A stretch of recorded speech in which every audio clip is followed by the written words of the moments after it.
السلام علیکم یا رسول اللہ۔ اب آپ کا ذہن بالکل حاضر ہو گیا ہے، بالکل تازہ ہو گیا ہے۔ نعت خوانی، منقبت خوانی کا مقصد یہ نہیں ہے، لیکن نظم کا مقام یہ ہے کہ اس سے علم حاصل ہے، نظم سے جذبات برانگیختہ ہوتے ہیں، دل تازہ ہوتا ہے، روح میں جانفشانی پیدا ہوتی ہے اور گفتگو سے معلومات میں اضافہ ہوتا ہے۔ ایک سوال ہوتا ہے اور جب سوال سمجھ میں آ جائے گا تو اس کے بعد جواب سمجھ میں آ جائے گا، تب آپ کچھ حاصل کر کے اٹھیں۔ سوال یہ ہے کہ ہمارے سماج، آپریٹر صاحب تھوڑا سا ایکو ڈاؤن کر دیجیے، ہمارے سماج اور معاشرے میں دو طرح کے لوگ ہیں۔ ایک وہ لوگ ہیں جن کے ہاں جب کسی کا انتقال ہو جاتا ہے تو ان کے یہاں اس مرحوم کے ایصال ثواب کا کوئی کام نہیں ہوتا، پتہ بھی نہیں چلے گا کہ کب ان کا چہارہ ہوا، کب تیجا ہوا، کب برسی ہوئی، کب 40واں ہوا، کب قرآن خوانی ہوئی، یہ سب پتہ نہیں چلے گا۔ اور اسی سماج میں کچھ ایسے لوگ بھی ہیں جب ان کے گھر میں کسی کا انتقال ہو جاتا ہے تو ان کے انتقال کے بعد لگاتار ان کے ایصال ثواب کے لیے کام کیا جاتا ہے، تیجا کے موقع پر، چہارم کے موقع پر، 40واں کے موقع پر، اور جب 40واں ختم ہو جاتا ہے تو پھر برسی کے موقع۔ اب سوال یہ ہے کہ آخر کیا وجہ ہے کہ یہ سماج میں رہنے والا کچھ لوگ اس کام کو کرتے ہیں اور کچھ لوگ نہیں کرتے؟ یا تو وہ صحیح ہے ہم غلط ہیں، یا ہم صحیح ہیں وہ غلط ہیں۔ آج کسی کو پہچان کرتے ہیں بے شک کہ کیا صحیح ہے اور کیا غلط ہے۔ سوال سمجھ میں آیا نا؟ جواب سمجھ، جب سوال سمجھ میں آ جائے گا تو جواب سمجھنے میں بہت آسان ہے۔ جواب یہ ہے کہ ان کے یہاں چونکہ یہ عقیدہ ہے کہ جب انسان مر جاتا ہے تو جو وہ دنیا میں کیا بس وہی ان کے کام آنے والے ہیں،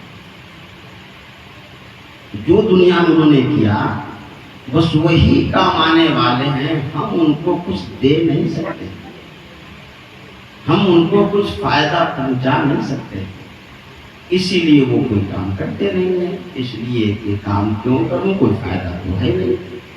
جو انہوں نے دنیا میں عمل کیا اس کا جزا ان کو ملے گا، فائدہ ملے گا، اور اگر انہوں نے کہیں کمی کی ہے تو اس کا نقصان ان کو اٹھانا ہوگا۔ مگر ہمارے یہاں عقیدہ یہ ہے کہ جانے والا شخص چلا گیا ہے،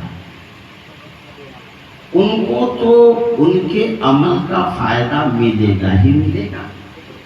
اس کے علاوہ اگر ہم لوگ کچھ نیک کام کرتے ہیں اور اچھا کام کرتے ہیں، بھلائی کا کام کرتے ہیں، کار خیر کرتے ہیں، تو ہمارے اس کام کرنے کی وجہ سے ہمیں بھی فائدہ ملے گا اور میرے اس عمل سے ان کو بھی فائدہ ملے گا۔ میرے اس عمل سے ہم کو تو فائدہ ملے گا ہی ملے گا اور ساتھ ساتھ ان کو بھی فائدہ ملے گا۔ اسی لیے ہم لوگ بار بار نیک عمل کرتے ہیں تاکہ اس نیک عمل کرنے کی وجہ سے فائدہ ان کو ملتا ہے۔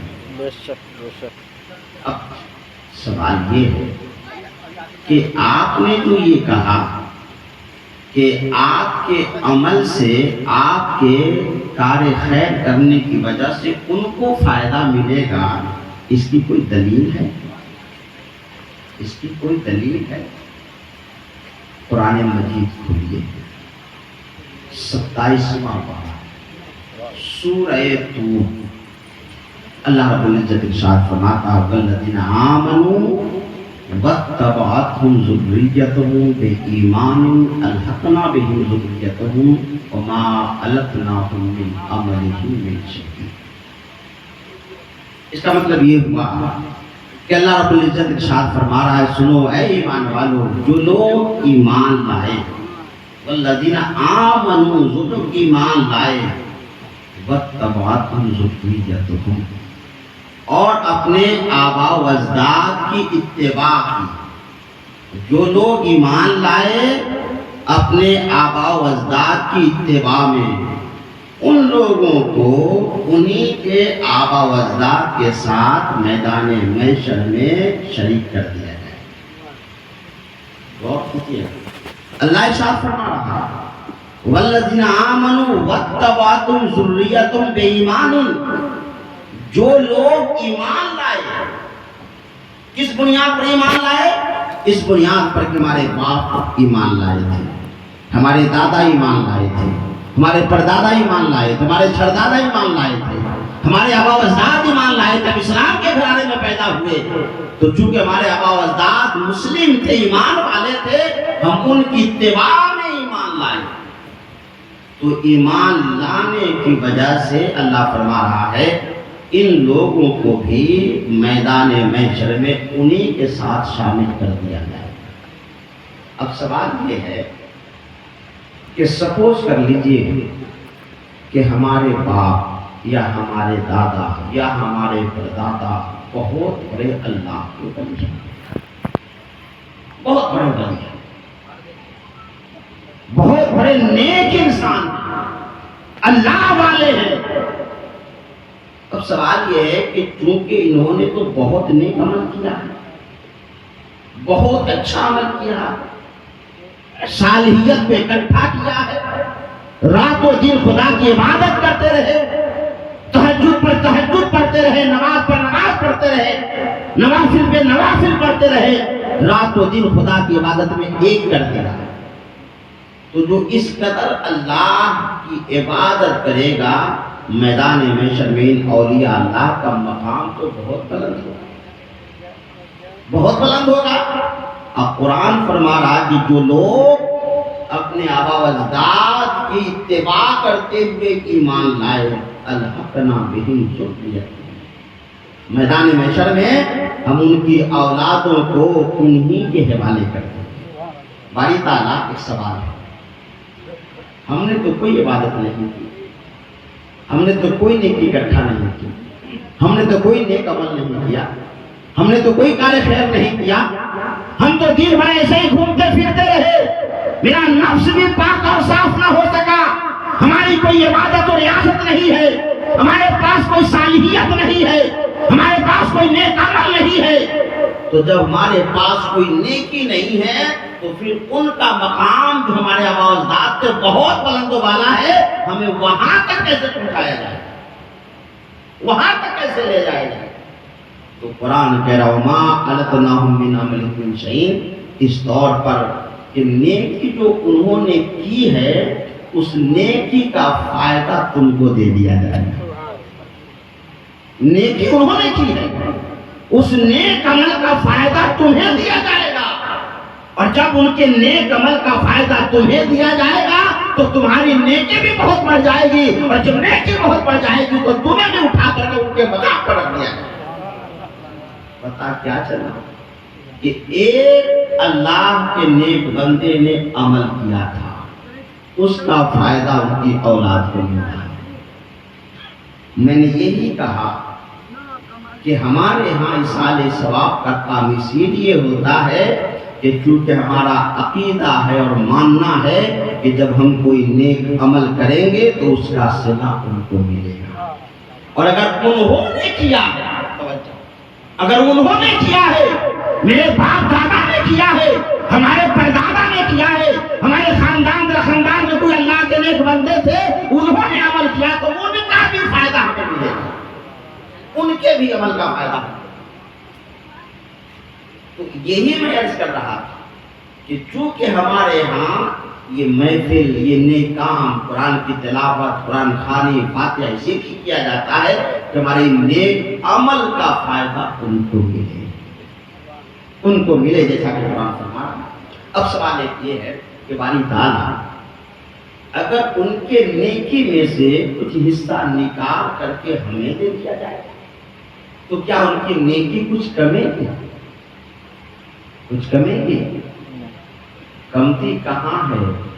جہاں لیمیٹیشن ہو، جہاں لیمٹ ہو، اور جہاں ان لمٹ ہے وہاں کیا کمے گی؟ اللہ کی رحمت تو ان لمٹ ہے۔ قرآن فرما رہا وما التناہم من عملہم من شیء، اور ان کے نیک عمل کا صلہ جب ان کو دیا جائے گا، عمل انہوں نے کیا ہے اور ان کے نیک عمل کا فائدہ جب ان کو دیا جائے گا، ان کے نیکی کا کچھ حصہ نکال کر کے ان کے نیکی کے جھولے میں رکھے جائیں گے تو ان کے نیکی میں کوئی کمی نہیں ہوگی۔ مطلب یہ نکلا کہ جو انہوں نے عمل کیا ہے اس کا پورا فائدہ تو ان کو ملے گا ہی ملے گا، اور پھر ان کے عمل کا فائدہ ان کے اولادوں کو بھی عطا کرے گا۔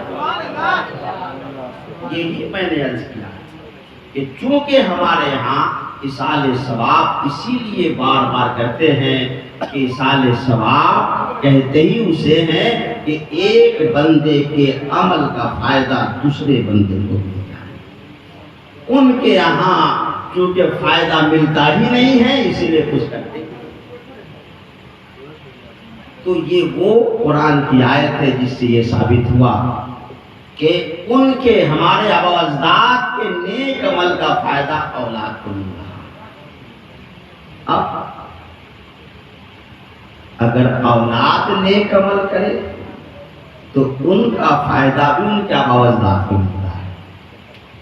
قرآن مجید میں سورہ نساء میں اللہ رب العزت ارشاد فرماتا ہے کہ اے لوگوں، جب تم اپنے والد کی مال غنیمت کو تقسیم کرو، جب والد کا انتقال ہو جائے اور ان کے مال وراثت، مال غنیمت نہیں، مال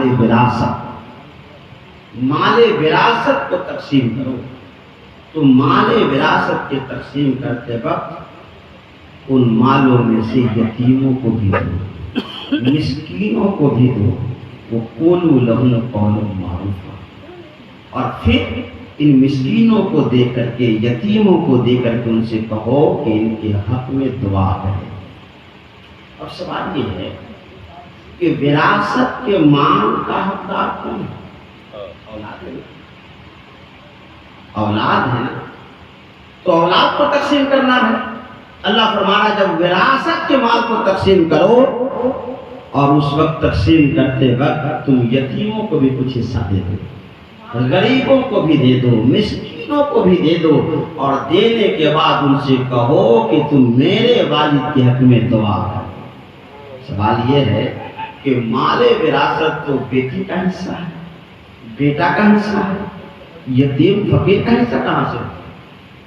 تو اس وجہ سے کہ جب ان کے وراثت کے مال تقسیم ہوں گے تو بیٹا لے کر کے چلا جائے گا، بیٹی لے کر کے چلی جائے گی۔ اب ظاہر سی بات ہے کہ جنہوں نے اتنی محنت و مشقت کر کے مال کو اکٹھا کیا ہے ان کو کیا ملا، ان کو کیا فائدہ ملا؟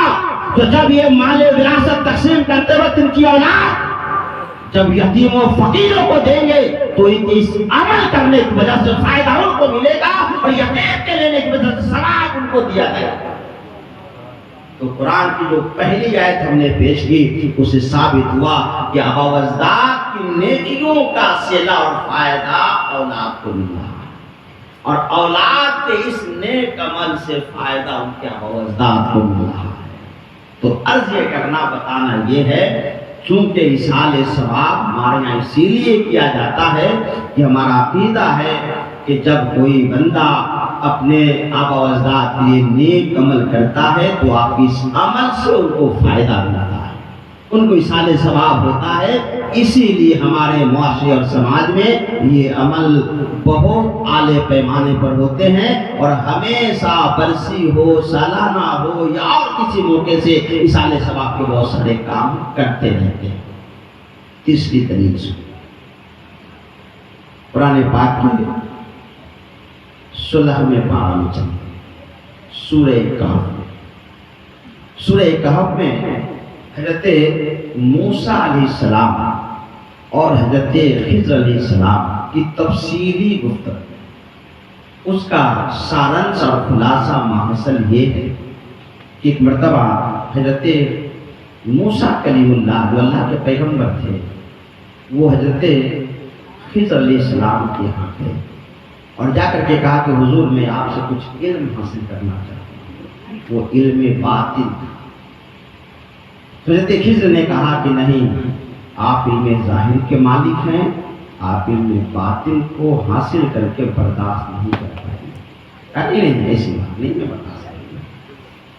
کہا ٹھیک ہے، لیکن جب کوئی ایسی چیز دیکھو جو تمہاری عقل میں نہیں آئے اور ظاہری علم کے خلاف، تو سوال نہیں کھڑا کرنا، اس لیے کہ علم باطن میں سوال نہیں ہوتا۔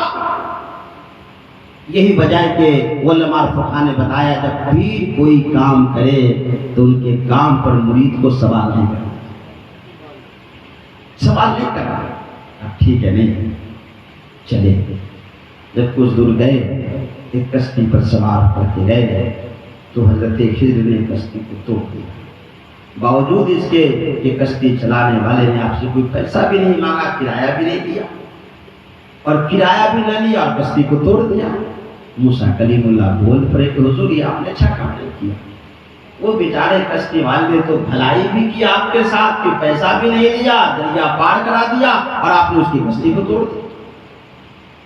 تو حضرت خضر نے کہا کہ پہلے میں نے کہا تھا کہ تم میرے ساتھ صبر نہیں کرتے، لن تستطیع معی صبرا، صبر نہیں کرتے۔ کہتا حضور ٹھیک ہے غلطی ہو گئی، اب نہیں سمجھ۔ پھر چلے، جب کچھ دور آگے بڑھے تو پھر دیکھا کہ ایک بچہ ہے، اس کو قتل کر دیا، جبکہ انہوں نے کچھ غلطی نہیں کی تھی، کچھ ان کے شان میں گستاخی نہیں کی تھی، قتل کر دیا۔ پھر سوال کر دیے، بتائیے معصوم بچہ بلا وجہ آپ نے ان کو قتل کر دیا۔ پھر خضر نے کہا کہ میں نے پہلے ہی کہا تھا کہ تم میرے ساتھ نہیں رہو ہے۔ پھر چلے آگے، جب آگے گئے تو ایک بستی میں پہنچے۔ جب اس بستی میں پہنچے تو دیکھا کہ کسی کا گھر گر رہا تھا، دیوار گر رہی تھی۔ تو حضرت خضر علیہ السلام نے ہاتھ لگا دیا، دیوار سیدھی ہو گئی۔ تو حضرت موسیٰ نے سوال کیا کہ حضور جب میں اس گاؤں میں آیا تھا تو لوگوں سے بھوک لگی ہوئی تھی، ہم نے کھانے پینے کے لیے سوال کیا، لیکن کوئی ہماری مہمانی نہیں، کوئی کھانا پینا نہیں کھلایا، تو آپ ایسے گاؤں میں پہنچے جہاں آپ کی کسی نے مہمانی بھی نہیں کی اور آپ نے اس پر احسان کر دیا۔ آپ چاہتے تو اسے اجرت لے لیتے، جیسے ہم کو سامان خرید کر کے کھاتے، بغیر اجرت لی آپ نے اس کی دیوار کو سیدھی کر دی۔ تو حضرت خضر علیہ السلام نے کہا میں نے تم سے کہا تھا پہلے کہ تم میرے پاس رہ نہیں پاؤ، اب چلو، اب تم اپنا راستہ بدلو۔ ہم اپنا راستہ بدلتے ہیں۔ تو کہا حضور ٹھیک ہے، مجھے ان تینوں چیزوں کی وجہ بتا دیجئے کہ وجہ کیا ہے جس کی وجہ سے آپ نے ایسا کیا۔ تو ان میں سے میں ایک چیز پر فوکس ڈالتا ہوں، جب دیواریں سیدھی کر دی تو اس کی وجہ قرآن نے فرمایا وَكَانَ أَبُوهُمَا صَالِحًا۔ حضرت خضر نے کہا سنو، میں نے اس کی دیوار اس لیے سیدھی کر دی تھی کہ ان کے دیوار کے نیچے کنز لہما، ان کے دیوار کے نیچے ان کا وہ ذات نے خزانے رکھ دیے تھے، یتیم بچہ کا تھا، اور صرف یہی نہیں تھا وَكَانَ أَبُوهُمَا صَالِحًا، چونکہ ان کے آبا و اجداد میں ان کے دادا بہت بڑے اللہ کے ولی تھے، اللہ کے ولی کی وجہ سے ہم نے اس کی دیوار کو سیدھی کر دی۔ پتہ کیا چلا کہ ان کے خاندان میں دادا اللہ کے ولی تھے، اس اللہ کے ولی کے نیک عمل کا صلہ یہ ملا کہ ان کی دیوار کو حضرت خضر نے سیدھا کر دیا۔ میں یہی عرض کر رہا تھا کہ ایک بندے نے نیک عمل کیا ہو اور اس بندے کا صلہ دوسرے بندہ کو ملے. پردادا نے نیک عمل کیا تھا, اس پردادا کے نیک عمل کا صلہ پوتا کو مل رہا ہے, اور یہ مل رہا ہے کہ جو دیواریں گر رہی تھی حضرت خضر نے سیدھا کر دیا. وہ کان ابوہما آسان اس لیے کہ ان کے دادا لا کے ولی تھے. تو ایک بندے نے نیک عمل کیا, ان کے دادا نے کیا تھا, ان کے دادا ولی تھے, ان کے دادا اللہ کے ولی تھے, اور ان کے نیک عمل کا صلہ حضرت خضر کے مادھیم سے مل رہا کہ دیوار سے. تو عرض یہ کرنا بتانا یہ ہے کہ چونکہ جب ایک بندہ کوئی عمل کرتا ہے اس کا فائدہ دوسرے بندے کو ملتا ہے, اسی کا نام ہے اتصال ثواب. حضرت ترمذی شریف کی حدیث ہے, اب 2-3 حدیث سنیں. ترمذی شریف کی حدیث ہے, باب الزہد میں ایک چیپٹر ہے باب الزہد, اس میں ایک حدیث ہے جس کو تقریباً 18 صحابیوں نے روایت. حضرت علی نے, حضرت عبداللہ ابن عباس نے, حضرت صفوان ابن اسال نے روایت یہ کی ہے کہ ایک دیہاتی آتا ہے پیغمبر کی بات, اور آنے کے بعد سوال کرتا ہے, یا محمد, اے اللہ کے رسول, یہ بتائیے کہ ایک شخص محبت کرتا ہے ایسے شخص کو جن کا حال یہ ہے لما یلحقہ بہ الرجل یحب قوم ولما یلحقہ بہ. پیغمبر فرماتے ہیں کہ سوال صحابی نے کیا, یا رسول اللہ یہ بتائیے اس شخص کے بارے میں جنہوں نے ایسے شخص سے محبت کی جس سے ان کی ملاقات نہیں, اس کے بارے میں آپ کیا کہتے ہیں؟ چونکہ انسان کا نیچر یہ ہے کہ کوئی انسان محبت کس سے کرتا ہے؟ جس سے اس کی ملاقات ہوتی ہے, جان پہچان ہوتی ہے. آپ کبھی راستے سے گزریے اور کوئی سلام کر دے اور آپ نہیں پہچانے تو کچھ دور تک چلتے چلتے سوچتے بھائی کون آدمی تھا, کہاں دیکھے تھے, کب ملاقات ہوئی تھی, کہاں جان پہچان ہوئی تھی, ضرور سوچیے. اس کا مطلب یہ ہوا کہ انسان اسی سے محبت کرتا ہے جس سے اس کی جان پہچان ہوتی ہے, ملاقات. اور اس دیہاتی صحابی آئے پیغمبر سے پوچھے, یا رسول اللہ, الرجل یحب القوم ولما یلحقہ بہم, ایک شخص ایسے آدمی سے محبت کرتا ہے جن سے ان کی کوئی ملاقات نہیں ہے, اس کے بارے میں آپ کیا کہتے ہیں؟ جیسے ہم لوگ غوث اعظم سے محبت کرتے ہیں, کوئی ملاقات نہیں. سرکار سلطان سے محبت کرتے ہیں, کوئی ملاقات نہیں. سید اشرف جہانگیر سمنانی سے محبت کرتے ہیں, کوئی ملاقات نہیں. حضرت بابا فرید الدین آرگی سے محبت کرتے ہیں, کوئی ملاقات نہیں.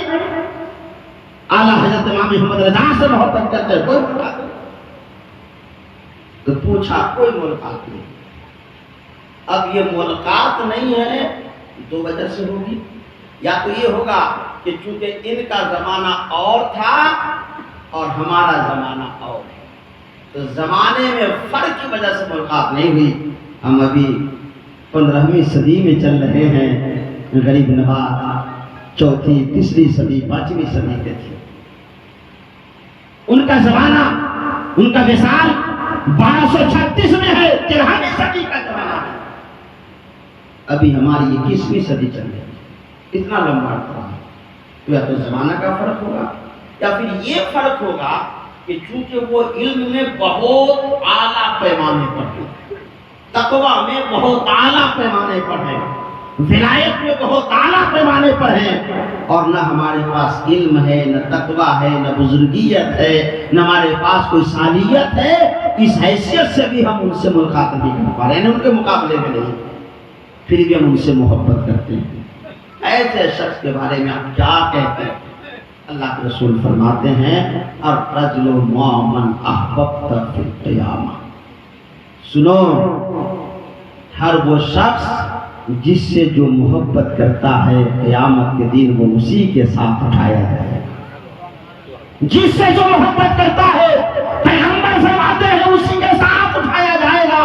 میں سوال کروں گا یا رسول اللہ میں سرکار سرکاری سے محبت کرتا ہوں ان کے ساتھ اگر اٹھایا جاؤں گا تو ان کے تقویٰ کی وجہ سے صالحیت کی وجہ سے ولایت کی وجہ سے مقام بلند ہوگا. نہ میرے پاس تقویٰ ہے نہ میرے پاس نیکی ہے نہ میرے پاس صالحیت ہے. ہم ان کے ساتھ کیسے رہتے ہیں؟ ان کے ساتھ کیسے اٹھائے جائیں گے؟ ان کا تو مقام بہت بلند ہے, غوث اعظم کا رتبہ بہت بلند ہے, ہم ان کے ساتھ کیسے رہیں گے؟ تو اس طور پر کہ چونکہ آپ نے ان سے محبت کی ہے, اس محبت کی وجہ سے جو نیک عمل ان بزرگوں نے کیا ہے اس نیک عمل کا فائدہ آپ کو بھی دیا جائے گا. اس نیک عمل کا صلہ آپ کو بھی دیا جائے گا اور آپ کو بھی فائدہ پہنچایا جائے گا. پتہ کیا چلا کہ غوث اعظم نے عمل کیا تھا, غوث اعظم نے تقویٰ اختیار کیا تھا, سرکار سرکاری نے کیا تھا. ہم نے ان سے محبت کی ہے, اس محبت کی وجہ سے ان کے عمل کا صلہ ہم کو بھی دے دیا جائے گا. میں نے یہی کہا آپ سے کہ ایصال ثواب یہی ہے کہ ایک بندے نے نیک عمل کیا اور اس بندے کے نیک عمل کا صلہ دوسرے بندے کو ملا, دوسرے بندے کو ملا ہے. حضرات گرامی, تو چونکہ ہمارے معاشرے اور سماج میں یہ دستور ہے اور ہمارا عقیدہ ہے کہ جب کوئی انسان دنیا سے چلا جاتا ہے تو چلے جانے کے بعد جب ہم لوگ نیک عمل کرتے ہیں, اچھا کام کرتے ہیں, تو اس کا صلہ ان کو ملتا ہے, اس کا فائدہ ان کو ملتا ہے.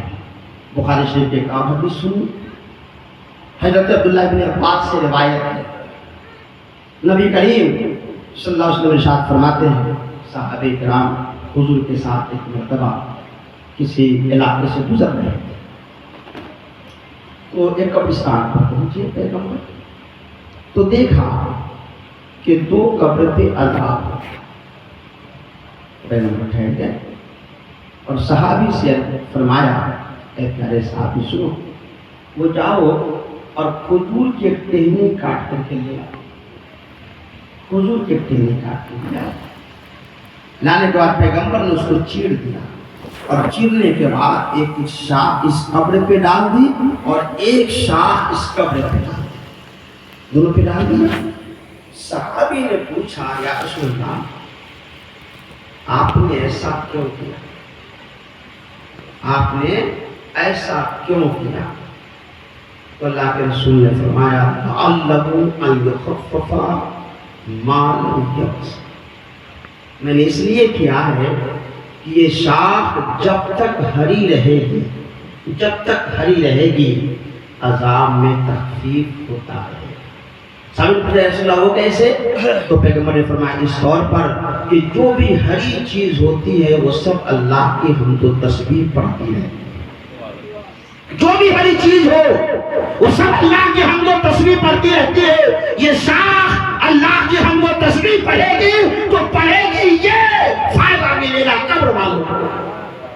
اب آپ بتائیے جب ایک ہری شاخ جس کی کوئی حیثیت نہیں, جب اس کے ذکر و اذکار اور تسبیح و تحلیل سے فائدہ مل رہا ہے تو ہمارے عمل سے فائدہ کیوں نہیں ملے گا؟ ہمارے عمل سے کیوں نہیں ملے گا؟ یہ ثابت ہو گیا کہ جب ایک ہری شاخ سے فائدہ ہو سکتا ہے تو اللہ کے جو بندے اشرف المخلوقات ہیں ان کے عمل سے دوسرے کو فائدہ کیوں نہیں ملے گا؟ حضرت میر زکریا ملتانی رحمۃ اللہ بہت بڑے اللہ کے ولی ہیں اور سلسلہ سہروردیہ کے بھارت میں فاؤنڈر ہیں. حضرت شیخ شہاب الدین سہروردی جو سلسلہ سہروردیہ 4 سلسلہ ہے نا, ایک قادریہ, ایک چشتیہ, ایک نقشبندیہ اور ایک سہروردیہ, یہ 4 سلاسل جسے 4 امام ہیں نا, امام اعظم ابو حنیفہ, امام شافعی, امام مالک, امام احمد بن حنبل. ہم لوگ حنفی ہیں, امام اعظم ابو حنیفہ کے ماننے والے. ایسے ہی صوفیاء کرام میں بھی 4 سلسلہ ہیں, قادری سلسلہ, کے بانی غوث پاک ہیں، سلسلے چشتی کے بانی حضرت ابو اسحاق شامی ہیں، سلسلے سہروردیہ کے بانی حضرت سید شیخ شہاب الدین سہروردی ہیں، اور سلسلے نقشبندیہ کے بانی حضرت شیخ بہاؤالدین شاہ نقشبند ہیں۔ تو سلسلے چشتیہ کو بھارت میں لے کر کے آنے والے خواجہ غریب نواز ہیں، اور سلسلے سہروردیہ کو بھارت میں لے کر کے آنے والے شیخ شہاب الدین سہروردی ہیں، اور سلسلے نقشبندیہ کو بھارت میں لے کر آنے والے حضرت خواجہ باقی باللہ ہیں۔ اسی سلسلے چاروں سلسلہ کی خلافت سرکار سلطانی کو حاصل ہے۔ عرض یہ کرنا ہے، حضرت شیخ شہاب الدین سہروردی کی بارگاہ میں جب گئے، حضرت میر زکریا ملتانی رحمۃ اللہ علیہ گئے تو جاتے ہی ان کو خلافت کو اجازت مل گئی۔ جب مل گئی تو بہت سارے ایسے لوگ جو خانقاہ میں پہلے سے ذکر و اذکار میں لگے ہوئے تھے، رات و دن دل کی صفائی رگڑائی میں لگے ہوئے تھے، ان لوگوں نے دیکھا کہ تو عجب سی بات ہے، بھارت کا آدمی آیا اور شیخ نے فوراً خلافت دے دی۔ چیمیاں ہونے لگی آپس میں کہ ہم لوگ 6 مہینہ سے، سال بھر سے، 2 سال سے، 5 سال سے رات و دن ذکر و اذکار میں لگے، ہم لوگ کو کوئی مرتبہ نہیں ملا، کوئی مقام نہیں ملا، اور ایک بھارت کا ایک انسان آیا، ان کو خلافت دے دیا۔ یہ بات پہنچ گئی شیخ شہاب الدین سہروردی کی بارگاہ میں۔ جب وہاں بات گئی تو انہوں نے سارے صوفیاء کرام جو خانقاہ میں لگے ہوئے تھے سب کو بلایا اور بلانے کے بعد سنا ہے، لوگوں مجھے بات میرے پاس اس طرح کی باتیں آئی ہیں، سنو، تم جتنے لوگ ہو یہ کچی لکڑی کی طرح ہو جس کو سکھانا پڑ رہا ہے، اور یہ جو آئے ہیں بھارت سے حضرت میر زکریا ملتانی، یہ سوکھی لکڑی بن کر کے آئے، صرف آگ لگانا باقی ہے، وہ ہم نے لگا دیا۔ اگر اس کا امتحان لینا چاہتے ہو تو لے لو امتحان، جاؤ جنگل میں جاؤ، اور جنگل میں جا کر کے نرم نرم گھاس کاٹ کر کے لاؤ، تاکہ خانقاہ میں جو لوگ آئے وہ بیٹھیں، لے کر جاؤ۔ جتنے بھی صوفیاء کرام تھے سب چلے جنگل میں اور نرم گھاس کاٹنے لگے، کاٹ کر لے آئے۔ حضرت بہاؤالدین زکریا ملتانی نے سوکھی گھاس کاٹی، سارے جتنے صوفیاء کرام تھے سب سمجھ گئے کہ آج شیخ شہاب الدین برس پڑیں گے، آج سمجھ میں آئے گا کہ یہ کیا ہے۔ انہوں نے کہا نرم گھاس لانے کے لیے سوکھی لے کر کے، سوکھی نرم تھوڑی ہوتی ہے، اس پر تو بیٹھا ہی نہیں دے گا، تو کھڑی ہوتی ہے، اور کہا نرم لے کر کے آنے کے لیے۔ تو جتنے لوگ تھے سب نرم گھاس، کچی گھاسیں لے کر کے پہنچ گئے۔ جب دربار میں پہنچے تو سب تو تازہ گھاس لے کر کے آئے، زندہ گھاس لے کر کے آئے، ہرے گھاس لے کر کے آئے، لیکن حضرت بہاؤالدین زکریا ملتانی سوکھی گھاس لے کر کے آئے۔ تو شیخ نے کہا بابو سب تو تازہ نرم گھاس لے کر کے آئے ہیں اور آپ سوکھی گھاس کیوں لے کر کے آئے؟ تو انہوں نے کہا کہ حضور جب میں گھاس کاٹنے جا رہا تھا تو دیکھا کہ جتنی گھاسیں لگی ہوئی تھی جو زندہ تازہ تھی سب اللہ کے ذکر میں محو تھی، جتنی گھاسیں تھی سب اللہ کے ذکر میں محو تھی۔ میں نے نہیں چاہا کہ اللہ کے ذکر سے ان کو محروم کر دیا جائے، اور جو سوکھی گھاس تھی وہ تھی جو اللہ کے ذکر سے فارغ ہو چکی تھی، اب یہ اللہ کا ذکر نہیں کر رہی تھی۔ پتہ کیا چلا کہ جو بھی سوکھی چیز ہوتی ہے وہ اللہ کا ذکر نہیں کرتی، اور جو بھی تازہ ہوتی ہے اللہ کا ذکر کیا کرتی ہے۔ بے شک تو حضرت پیغمبر اعظم نے فرمایا لاؤ صاف کاٹ کر کے، جب تک یہ تازہ رہے گی، ہری رہے گی، اس وقت تک یہ اللہ کا ذکر کرتی رہے گی، اور اللہ کے ذکر یہ کرے گی، اور اس شاخ کے ذکر کرنے سے فائدہ اس قبر میں سونے والے مرحوم کو ملے گا۔ اب میں پوچھنا چاہوں گا، آخری سوال بات ختم کر رہا ہوں، جب ایک کھجور کی شاخ کے ذکر سے فائدہ پہنچ سکتا ہے تو جو اللہ کا نیک بندہ قرآن پڑھے، مصطفیٰ کا میلاد پڑھے، مصطفیٰ کی نعت پڑھے، مصطفیٰ کی بارگاہ میں صلاۃ و سلام پڑھے، قرآن کی آیتیں پڑھے، مصطفیٰ کی بارگاہ میں درود و سلام پڑھے، تو جب